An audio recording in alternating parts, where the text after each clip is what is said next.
The State Patrol moves in, pushing out a homeless camp right next to I-90. Thank you for joining us. I'm Matt Lorch. And I'm Jamie Tompkins. It's one solution in the effort to try and stop a rash of potentially deadly attacks on drivers on I-90.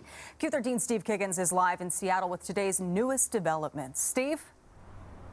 Yeah, I tell you what, Jamie, there were some pretty small demonstrations earlier today, but they remained pretty peaceful. We talked to some of the folks that lived here in this camp. Some told us they'd been here 3 years. Some of them said even longer, but they only had a few days' notice. Ready or not, today was the deadline to leave. In a sea of high visibility safety vests, crews from state and city agencies made it clear moving day had come. I'm going to find another spot, really, and stay positive. That includes people like Jerome. He says he's been here a few years. He considers his neighbors like family.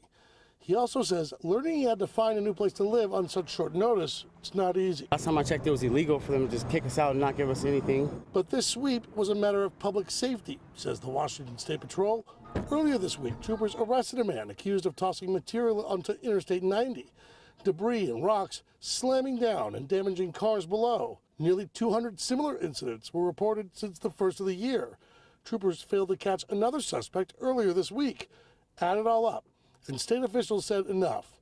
This camp has to go. Our mission is public safety, and we're going to do what's necessary to keep the traveling public safe. Some of these people I consider my friends, and I'm very unhappy what's happening to them. But neighbor Martin Lloyd says those living unsheltered here are not the criminals, and he complained they're paying for the actions of others while not getting the help for their own issues. Well, that's a long-term problem, right? But this is a short-term issue. People have been hurt throwing rocks, but they have family members that they come here and retaliate thinking it's us. Jerome says he and others try to eject the troublemakers, but the danger continues. They try to come be a part of our community. We even try to let them come in, but then they're stealing stuff and just being using that word, they just keep being stupid about everything. So after hanging signs on trees surrounding the camp, this morning's deadline came as promised.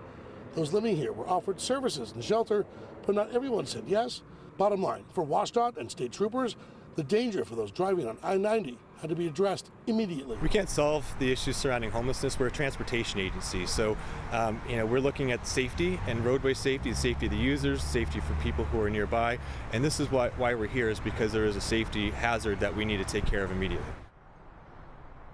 So here's what's next. WSDOT tells us they have to evaluate and then figure out whether or not they need to replace any material or make any repairs to parts of the structure.